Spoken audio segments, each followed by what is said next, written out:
We're live. Hello. Good morning from sunny Southern California. It is 11:03 local time. I hope you're doing well on this Giving Tuesday. Giving Tuesday. Apparently, this is a global movement all about generosity and giving back and giving out of the good of our hearts.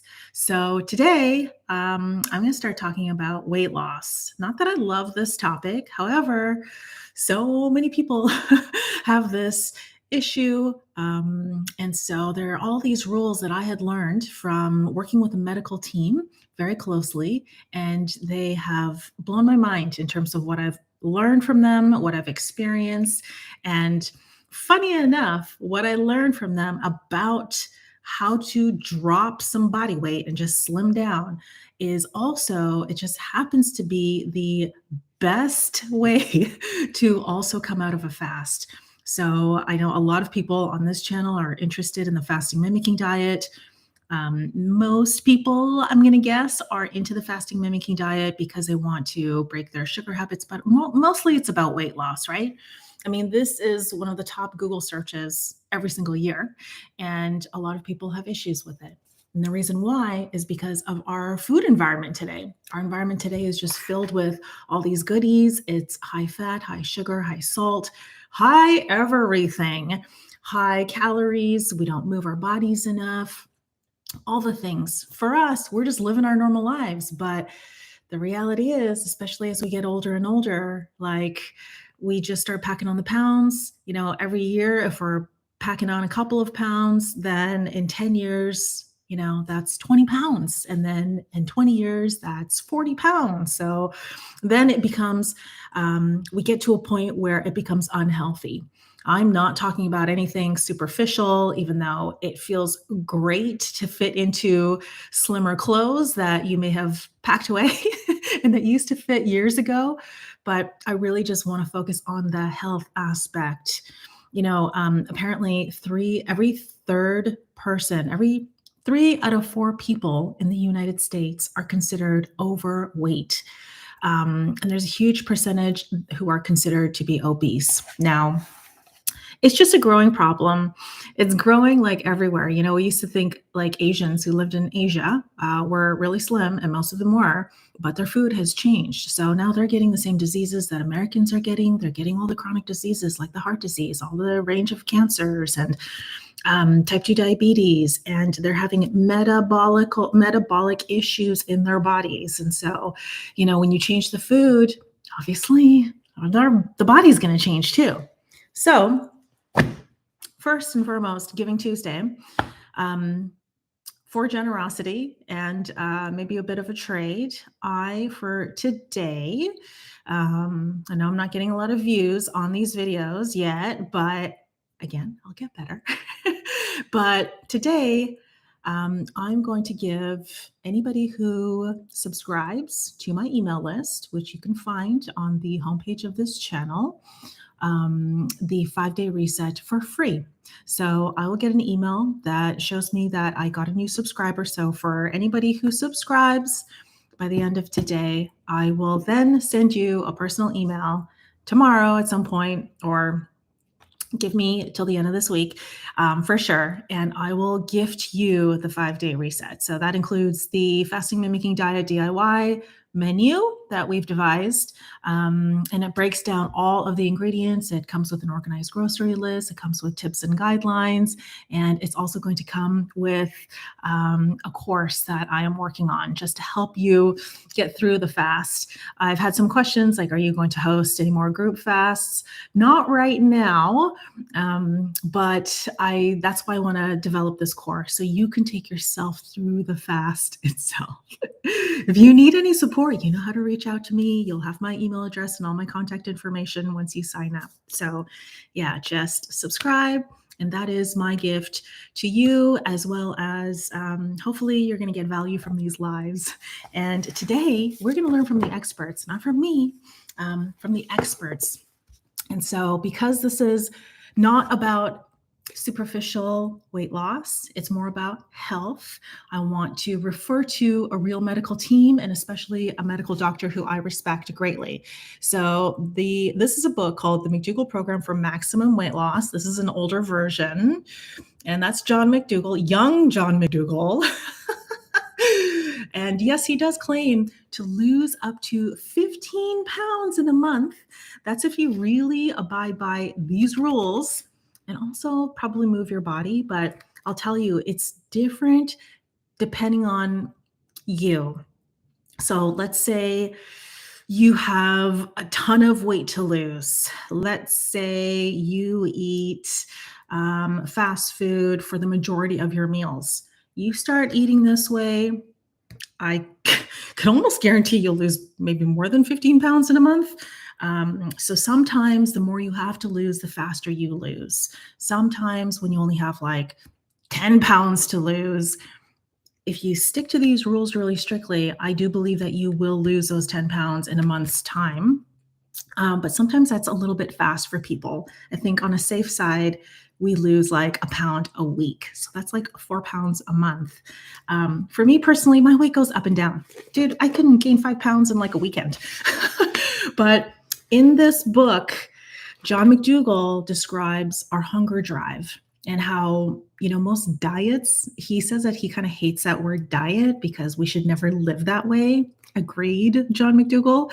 But people do need rules and they need guidelines and they need boundaries and they just need rules to abide by.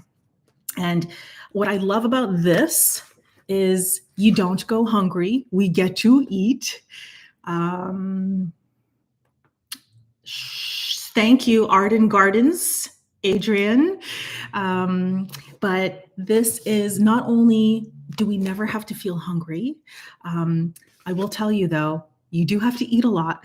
You got to eat differently, but you do have to eat a lot of food. But you won't go hungry. He doesn't recommend we do HIIT exercises or anything insane like that, or like run a marathon every day. It's really just focused on the food. But what I love the most is it's focused on very healthy food, like the optimal way to eat. So there's the regular McDougall program, just eat a bunch of whole plants. Focus on the starchy foods because that's what's going to keep us full.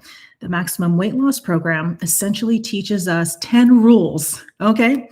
So we're going to go through the 10 rules, not all today because it's a lot. And I don't want to have this go on and on forever, but he is famous for saying the fat you eat is the fat you wear. And I'm going to explain that a little bit. So when we talk about calories, let's say calories per gram. So when we talk about our macronutrients, there's fat or lipids, there's carbohydrates, and then there's protein. When it comes to fat, 1 gram of fat, a gram of fat, this is on page 40, provides approximately 9 calories. 9 calories.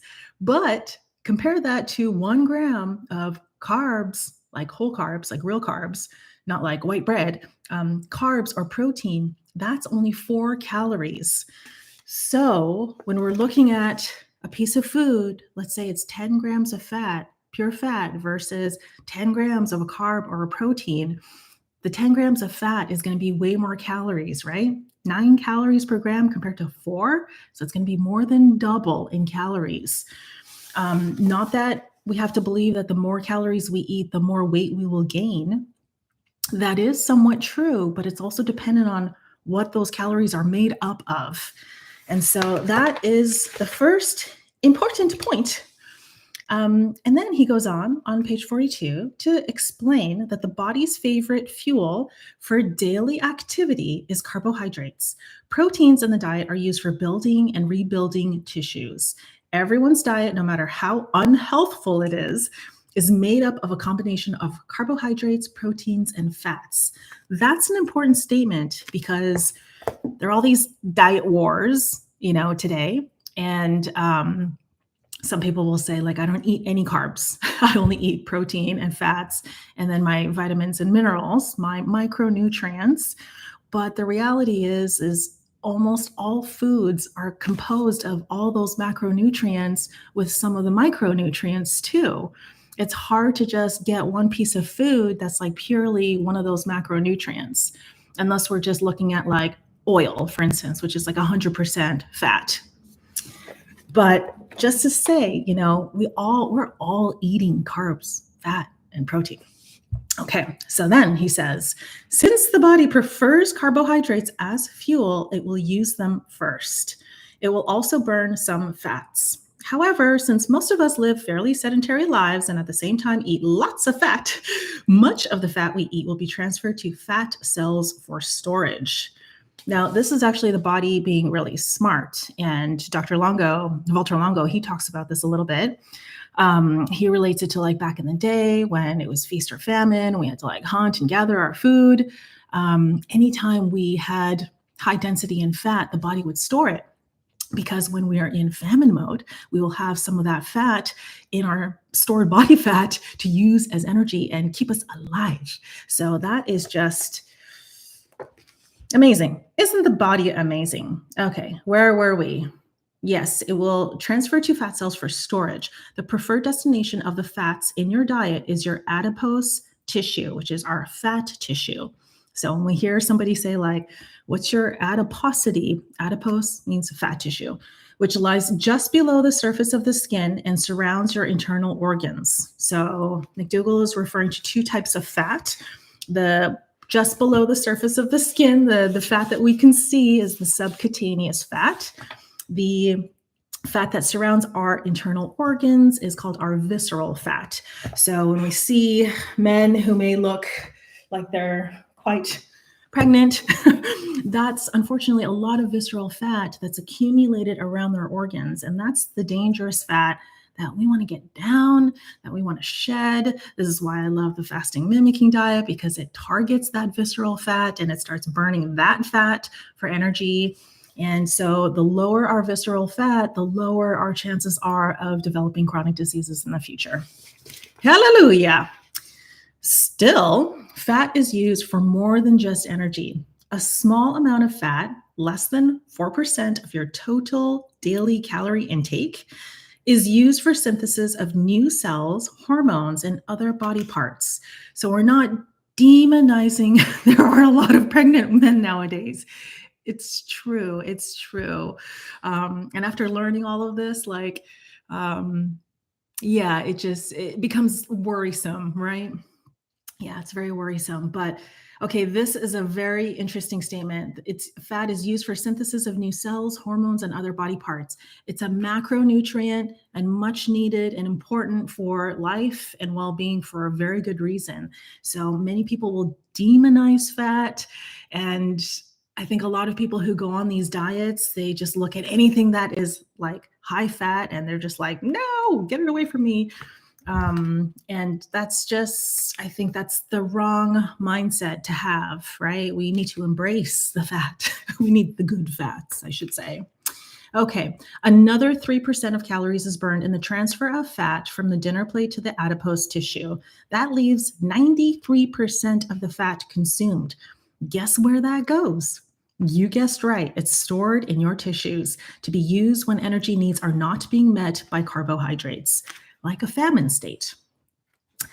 All this transportation is accomplished so efficiently that the original chemical structure of the fat is maintained. And so he goes on to say, if you were to, he uses this example a lot, if you were to take a needle and biopsy my thighs, for instance, and he examines the type of fat that he pulls out, he could literally see how I eat.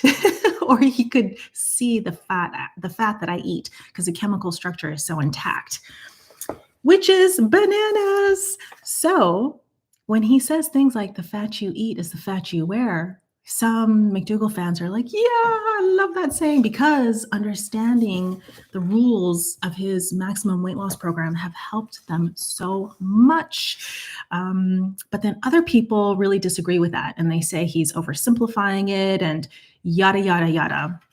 I think, of course, he's oversimplifying it because he's a medical doctor and he's a scientist, and he's been doing this for over 50 years, and he knows who he's speaking to. He's speaking to us. Me, I'm not a science person. I'm not a medical doctor. I'm not a medical anything.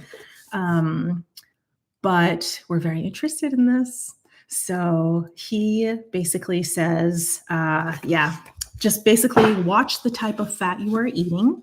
And if you are really on a maximum weight loss journey, not just like a casual weight loss journey, we're talking maximum weight loss. Like I got a lot of work to do, and it's going to take me maybe 2 years to get down to a weight that I'm going to be very happy with. Let's talk about the different types of fat. Okay. So there's saturated fat, which not just from a weight perspective, but from a health perspective, we want to minimize. It's not like we want to minimize it to zero because it's nearly impossible. Saturated fat is present everywhere, even in some of the healthiest foods. But in those healthy foods, almost all the time when it comes to a whole plant, the saturated fat content is teeny tiny. It's really like coconuts, coconut milk, coconut oil, very high saturated fat in the plant kingdom. So I've stopped cooking with the coconut milks, and I'll just do like cashews and water, and I'll blend that up, and that becomes my rich, creamy milk. So saturated fat is really like butter, meat, red meat especially, and dairy. Yeah. So butter, bacon, cheese, egg yolk, meats, they all raise our cholesterol. All the delicious things, just minimize it as much as you can, or just remove it from your life. It's possible. Then there's trans fats. And when we think of trans fats, another thing that we want to minimize or possibly get rid of. Yes, avocados have a lot of fat too. And so many people are surprised by that because they think it's such a health food. And so they're, very abundant with their avocado toast and just layering on the avocado everywhere. But yeah, you got to be mindful, right? So if you're on a weight loss kick, then you're going to want to really enjoy the times that you enjoy your avocados and try not to have it too often, like every day. If you eat it every day, guaranteed, you're going to start packing on some weight. But trans fats, there are some in meat. But when I think of trans fats, I really think of like junk food. So like the croissants, that's heavily butter, but any kind of junk food, trans fats. And then there are the plant fats, and that's polyunsaturated or monounsaturated. So an easy way of just thinking about that is I just think sat fat, like saturated fat, something I want to keep down. The unsaturated fat, whether it be poly or mono, is the good fat, the healthy fat. The brain docs say that it results in better brain health. Some people say that even plant oils will help cardiovascular health. There's apparently so many studies that show that. The McDougall team are pretty hardcore against that thought, though. They are like, don't eat the oil. It's a heavily processed food. And John McDougall's statement on oil is that at best, it's medicinal, but at worst, it could cause so many issues. And it's not just about fat. So that is our lesson today. And tomorrow I'm going to go over quickly the rules of the Maximum Weight Loss Program. So I know that this is going to be a hot topic, especially during this time of the year. We're more indulgent, and not that we can't be or shouldn't be. I'm not giving any advice because everybody's so individual in their own situation, and you might have a serious medical condition, in which case I would just recommend just do your absolute best. But I know, I've got a crew of friends who just superficially, and of course we want to be healthy, but superficially we want to keep the body weight down and feel sexy and attractive and healthy and strong and fit, especially as we get a little bit older. So not to say that we are going to avoid any kind of high-fat foods. No, I love high-fat foods, but it's just to say that when we start to learn about specific food types that are higher in fat, which ones have high saturated fat, which ones just have the Hello, off grid. Which ones don't have the high saturated fat? It helps us make better decisions and better choices when we're about to join all these holiday events and parties, and there's all these goodies. If you don't want to like totally, get crazy over this holiday season and gain 10, 15, 20 pounds, then it's a way to just be a little more mindful, still enjoy ourselves, right? But I think what's key is to remember the best part about all of these holiday gatherings is spending time with each other. I know a lot of it revolves around food and drink, and I love my food and drink, but ultimately it is just about the connection, and that's the most fun part. So, yeah, we'll learn more about food as we go. Went meatless in January and dairy-free in February. Woo! Congratulations. That is huge, huge. I'm sure you feel amazing. It's nice to go meatless and not eat flesh. I know that sounds kind of gross sometimes, but it's amazing. I commend you. Good for you. I think you should be very proud of yourself. And I think that, yeah, once I did that, it changed everything in my life. Holy moly. Like things just got better in my physical state. And I didn't even realize I was having issues there, but I just felt, I really felt like a superhuman. And every day I was reminded that our ability to feel amazing is endless. It's endless because I just kept getting healthier and healthier and stronger and recovering from workouts like lightningly fast. How long have you been meatless? I learned about human nutrition just over 10 years ago, 10 or 11 years ago. And so had no intentions of changing the way I ate. But after everything I learned, I went meatless. And so I went everythingless. Like I quit meat. I quit meat. I quit eating dairy. But I went hardcore. Like I stopped eating any kind of processed foods. Like I remember I wouldn't even chew gum. It was extreme. I'm like, there's like weird things in gum. I'm not going to put that in my body. And that's when I really turned into a superhuman. And then we got pregnant. And I really attribute that to just overhauling my entire physical state. And we got pregnant. I had an amazing pregnancy. And then near the tail end of our pregnancy, my husband and I were like, man, we've been doing so well. Like, we should go to McDonald's. Big mistake. So I remember having like a hamburger and a couple of sips of Coke, and my heart it felt like it was going to explode. I had to go lie down for like half an hour before I could breathe normally again. But that was a slippery slope. And then we started having pizza. Anyway, the journey has been up and down, but I do not eat red meat. And I eat a bunch of whole plants. I've learned that for me, because I don't have any chronic issues. And even though I can be a hot mess many days, I will say that I know how to eat for optimal nutrition and health.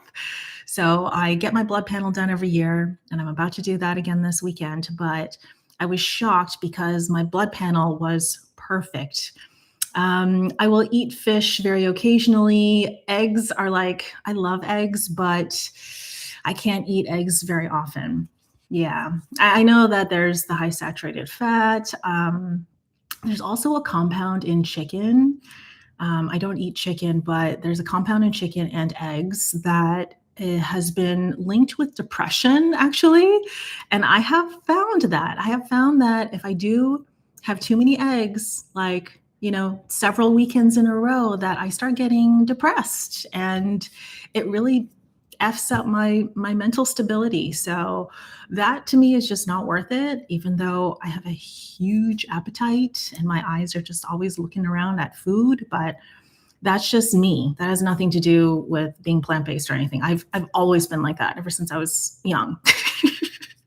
I'm just a little picky and I love to eat.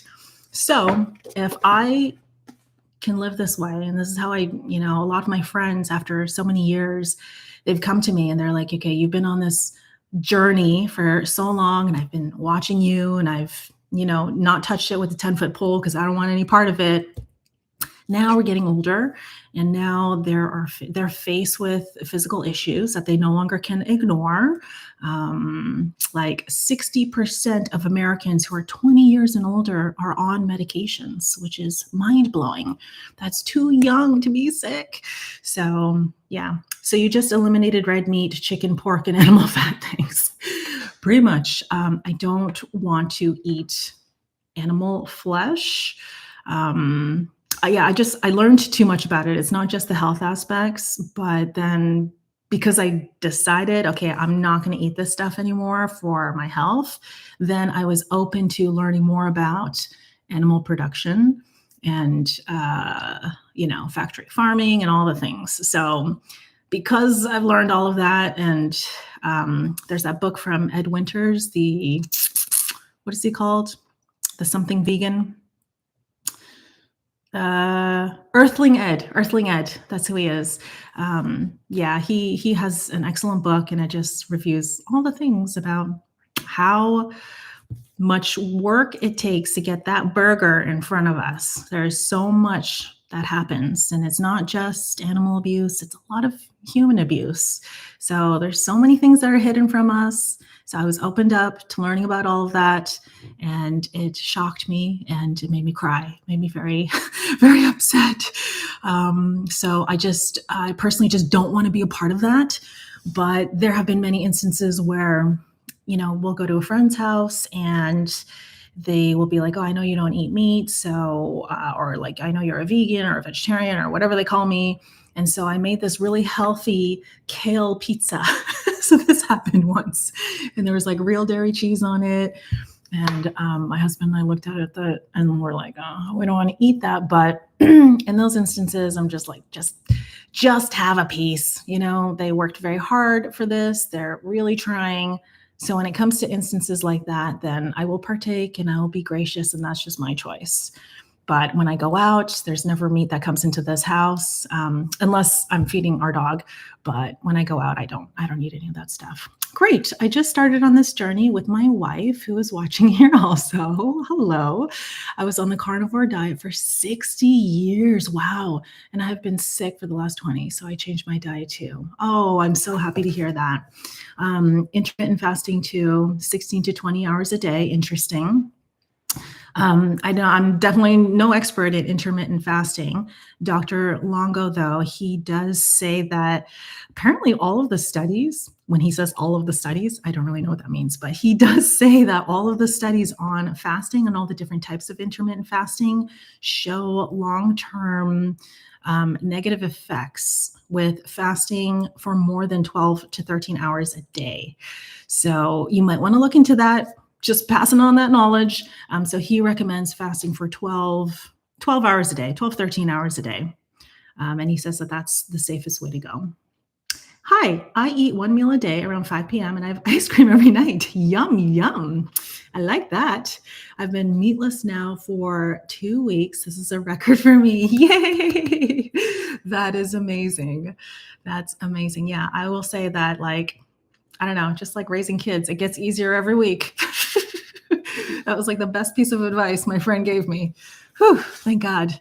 But yeah, it's amazing, because when I first quit meat, and I use that language honestly because I used to be a smoker, and quitting smoking was one of the hardest things I've ever had to do in my life. And some people laugh at me when I say that, but oh my gosh, it was hard. And I tried like 30 times. I think on like attempt 36, I finally did it. But it took me a year. It took me an entire year to be able to go out into the public again. And like back in the day, you could like smoke in restaurants and stuff. I really just like stayed home for almost a year. When I changed the way I ate, my behaviors were very similar as to when I was quitting smoking. And that's why I know I was addicted to food. I was so addicted to cheese. Cheese was my worst.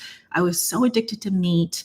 And when we first started this, my husband and I did this together. I think like Man, it's so much better to do it together, especially when you live in the same household. But when we did it together at first, we decided during the week, we're going to keep it tight. And all we're going to do is eat whole plant foods. So we did a lot of cooking. Oh my gosh, back in the day, there was not all of this amazing information and all of these recipes that are like whole food plant based. But we did that for 5 days. And then on the weekends, we said we can eat whatever it is we wanted. And so on the weekends, I would get up bright and early on Saturday and I would literally be staring at food photos for hours, thinking like, I'm going to hunt down the biggest, baddest cheeseburger in town. And I did that for a few weeks, but then I started feeling terrible after I ate those burgers. Just physically, my nose would be like nonstop dripping, and my throat would start hurting. My lower back would start hurting. Little did I know it's because all that saturated fat and everything else that comes along for the ride. My gut was getting torn up. Like, it was insane. But feeling that terrible compared to how well I felt during the week no longer made sense for me. And I just thought it's not worth it. And so that's when I went really hardcore, ate only whole plants, just drank water, continued to drink coffee, all the things, didn't even have ice cream. Who doesn't eat ice cream? No, I didn't even have ice cream. But yeah, I felt like freaking Wonder Woman. Like, I kept getting stronger. It was insane. Yes, we fast for about 16 hours a day, and I usually just eat one meal a day or two at the most. When you get older, you can't digest your food as good. Yeah, things change, right? Yeah. 3 adult bison. Wow. Oh, yes. Yeah. What is that? All that uric acid will definitely, trigger that gout. Yeah, it's nice when I hear people who actually get involved in the butchering of the meat and you know what it took, right? And I think there's just a little more respect for the animal. I have this weird theory. I've not read this from other people, but I do really believe that for most people and most people's meat sources, that's coming from factory farming, right? Big agro.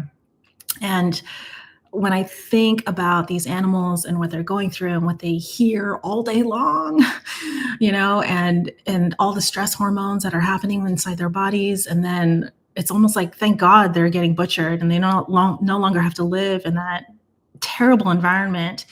But that's how they lived their entire lives. And then that gets processed, and then we put that into our bodies. And so I wonder, how much does that affect us and our health states? And how much is that going to start expressing any kind of genes that we have that are cancerous? And it's just not a nice road to go down. So I am in the preventative game. I am a bit of a late bloomer. We had our daughter a little later in life. I was called a geriatric mom, I'm pretty sure. And so, we want to be around for her. And I think the best thing that allowed me to get through it was to think about who I'm doing this for. There are plenty of moments where I was facing temptation, especially at work, where, even though I'm in California and you would think like everybody around here is a vegan, no. In my office, I was the only one. There wasn't even a vegetarian there. So I was like the weird plant girl. And there was just temptation everywhere. Plus, I worked in the luxury hotel space where there's like delicious, decadent food everywhere all the time. Yeah. Yes, we had a 40-acre ranch and raised goats, sheep, chickens, geese, quail, buffalo, and butchered all of these animals for meat. Now we are changing our diet. Factory farming is atrocious, as are most dairy farms. Yes, I wish people knew the truth. You know what? People are starting to learn the truth. And even without learning about those atrocities when it comes to dairy, and you look at dairy sales, like, I'm so proud of all these companies who make non-dairy milk, because they have done a freaking fantastic job at the taste, the texture, like all the things that the food scientists test. They have done a brilliant job. and that market share has exploded.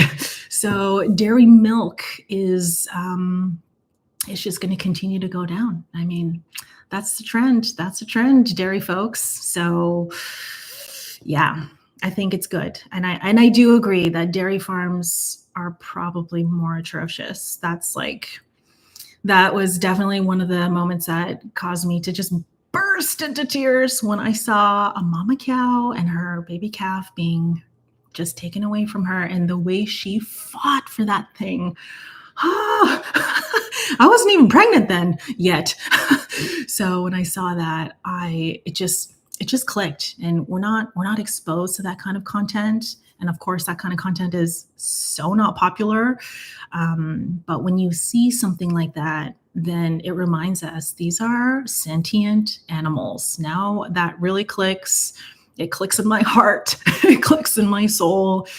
And yeah, we love certain animals and yet torture others. So there's an amazing book called from Dr. Melanie Joy, something about like why we love dogs, but wear cows and eat pigs or something like that. It's an amazing book, but man, she's such a beautiful and very effective writer. There's one story that she shares in there, and there was no visual attached to it, but that story in itself was what made me say, like, I will never eat that food again, because that is a very smart animal. And it was a story about pigs and how they were transported, and how this one pig looked at the driver, and the driver just knew that pig was like saying, like, please help me. And they say that pigs are as smart or smarter than dogs. I saw these two little piglets, and they were playing just the way our two former dogs played. And I thought, I believe all these people who are much smarter than me who say that pigs are really intelligent, and like to just, put them through that torture. It's just not right. It's just not good. And there's so many yummy things to eat that are satiating and good for us, and good for just so many things, including the planet. But I'm not going to go there today. Okay, remember to hit the thumbs up, and subscribe and hit that bell notification and all the things. Most people don't realize that animals have emotions and feeling, and when they kill them, they are in fear. And they know what is happening to them. It's so true. They are so fearful. And to be living in that state constantly, it's so sad. It's so sad. But anyway, on that note, I'm going to show you, before I go, a low-fat item. This is a bag of sweet potatoes, and it is a Korean sweet potato. So on the inside, it is beige and beautiful and so delicious. So when the skins look good, I'll just scrub these down because I intend on eating the skins. And all I do is I throw this into a big pot of boiling water, and I just steam these babies for like about 15, 20 minutes. I don't know. I just poke it with a knife, and if it slides in like butter, then I know that it is good. These are called natural beauties. Natural beauties. I think you can find them in like an Asian grocery store, definitely a Korean grocery store. If you can't find that, then I would try Hana. They're a Japanese sweet potato. I'm not really a sweet potato girl, but when it comes to the Japanese ones, and especially these Korean ones, they are so good. So I just steam up a bag of these, and then I pop them in the fridge at the end of the day, and I just munch on them all week long. So these are awesome because I can have them for breakfast. I can have them before my yoga class, and it gives me a little boost of energy because I need a little energy before I do an intense workout. And it's also a great midnight snack. Not that we're supposed to be eating late, but it's just, low fat. It's not going to spike my sugar or anything crazy like that, but it just satiates me. I'm getting those essential carbs, complex carbs. It's also a, what do you call it? I forget. The closest Asian market is about 200 miles away. Oh no. Yeah, I would look for the henna sweet potatoes. They are, it's like a beige skin, a Japanese sweet potato. Or some people just like the regular sweet potatoes, which are also very good. They're good too. But yeah, I just scrub them down with a cleaner and just steam them, and it's wonderful.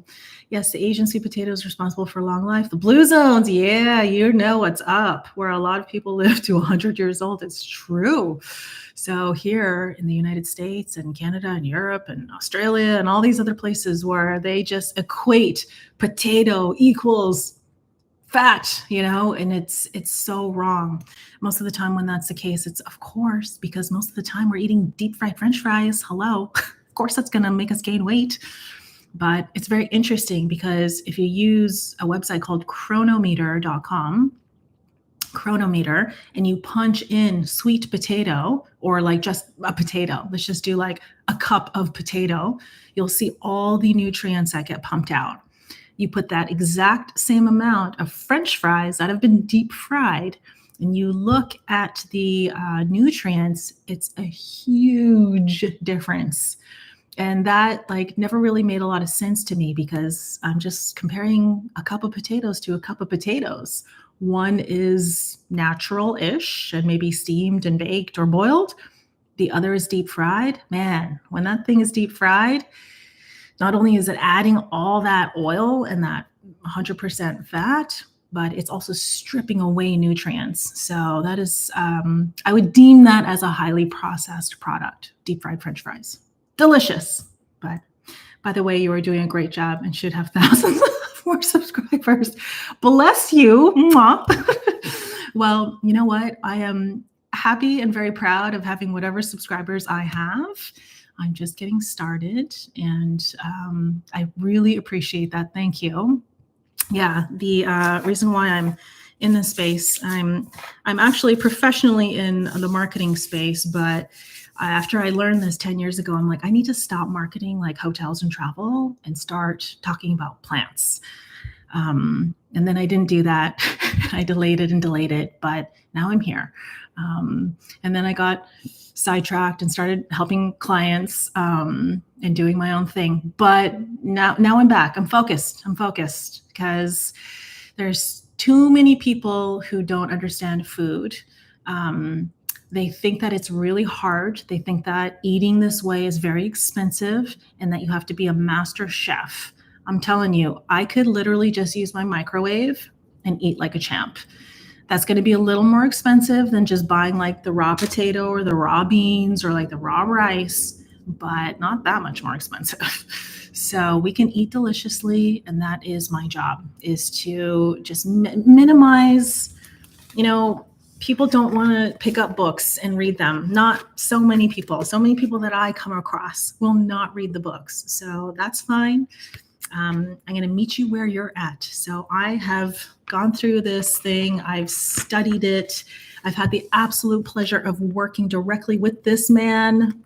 And I'm telling you, he is brilliant and he is effective and he's very big-hearted. So I've just learned so much from him and their patients. And the most repeated thing that I have read in terms of feedback about Dr. John McDougall is, he saved my life. He saved my life. He saved my dad's life. Save lives, save lives. So very sick people, go to John McDougall. I have a very sick person in my life right now. I have sent that person to John McDougall and the McDougall Program. It is 100% worth it. They have offered her incredible advice that, you're going to get different advice. So you've got your normal medical team, your normal oncologists and GPs and all the rest.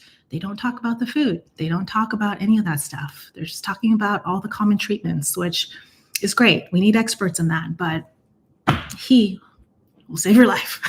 Do you think frozen meals are okay to eat? I do. I have a bunch of frozen mixed veg. We even have frozen rice, which is I always feel a little bit guilty because we have the huge 10-pound, sometimes 20-pound bags of rice, and I just use my rice cooker robot like almost all the time. But sometimes we don't even have time or energy to clean some rice and put it in a robot and press a button. Yes, seems easy, but yeah, I just buy frozen rice. So that's a kind of like frozen meal I think is totally fine. I'm not of the camp that thinks that the microwave is toxic. I think that has been debunked from very credible people. So I think the microwave is fine. And ultimately, the real test is like, how do we feel? So I like to get my objective blood measures, my blood panel done. And so a couple of years ago, I started doing this on an annual basis, just out of curiosity. And I was very surprised to see that my blood panel was excellent. And then I learned more about the McDougall program. My cholesterol was a little bit high. And then I did the McDougall program. I started doing some fasting mimicking diets. And all of a sudden, every single marker was in the optimal range. And I was blown away. So I feel good. I don't have aches and pains. I don't have a chronic illness. My blood panel objectively looks amazing. But again, I'm on the preventative game, and I've had a lifetime of really bad habits. So I'm not stopping now. I got to keep up the good habits. I eat cheese, enchilada, and rice meal almost daily. Yum, yum, yum. Yeah. Talking about longevity, beans, right? Beans. I'm about to make a batch of these beans, Rancho Gordo. I know they're like fancy beans. They're probably like 6 times more expensive than just regular beans, but they're called Midnight Black Bean. And I use my Instant Pot and just pop that in there and get a bunch of work done while that's cooking. And that's my beans for the week. I've got a bunch of rice that I've already made. I'm going to also steam these bad boys in the meantime, and that's going to be my snack. It's going to be my pre-workout meal. When our daughter, like the other night, she's like, I'm actually hungry. I'm like, oh my gosh. When she's going through a growth spurt, it's serious. So it was like 9 p.m. or something like that. And I just said, I gave her a potato that I had already steamed. And so it was perfect. It was hard for me to give up cheese, but I finally succeeded. Yes, cheese is a hard one. Holy moly. Yeah. I don't know if you've heard of queso morphine, but there is a tiny bit of morphine in cheese. So don't feel bad if you have a hard time giving up that cheese. It's hard for me too, like even though I've been on this train for so many years, I still look at cheesy things. And now because I know so much about it, I look at it in 2 ways, which is interesting. I look at it like, that looks delicious. But then I also look at it like, no, I don't want that. No, I'd like to interview if you would like. Sure. Hit me up, Paul and Adrian. I love it. You've been wonderful. And I'm very happy for you and your very exciting change towards health. What's amazing is how quickly the human body changes. The more we do, the faster we get better. The faster it happens, and there's no end to it. That's the crazy thing, which just keep getting stronger and stronger. When people like, I think like we are made up, when people say like we're made up of stars, and I think of the galaxy and how overwhelming that is, and how we can never know everything there is to know about space, perhaps about life. I relate that to like our human bodies. Like there's no end. There's no stopping our wellness. Like the more we do, the better we get. And it just keeps going and going and going. Like, dude, my freaking eyesight got better after I changed my diet, which blew me away. Like I didn't think eyesight could change, but it can. Like everything can change. And I noticed it was just like a little bit at a time. I had eczema scarring for 15 years. And one day I realized like it's gone. I can't even see it. Like how does scarring go away? Like it wasn't a true scar, I don't think, because I don't think those go away. But I had a huge patch of a scar in my neck and it's gone. It's just like totally clear now. And it has been for years. But yeah, I got pregnant. I was like stronger than I've ever been in my life. And that was in my mid to late 30s. So yeah, and the McDougall program, a lot of older people join the program, and a common question is like, hey doc, is it too late for me? And he says it's never too late because the body never stops healing. And that's just what the body does. It knows nothing else but to just keep going and to work towards a state of homeostasis. So like balance, perfection. My mom grows aloe here and at home, and I've heard it's great for a lot of things. I've heard that too. Yeah, I mean, like Koreans like eat it. We have like an aloe drink. Okay, I will email you to set up a date and time. Thank you. Yes, please tell me more about yourself. I'm looking forward to it. All right. Well, I've blabbered long enough. Thank you for joining. Thank you for participating. I love it. And we'll just learn more about the McDougall program, maximum weight loss, because I know it's a hot topic right now. Okay. Bye, guys. Have an excellent day. I'll see you soon. Mwah.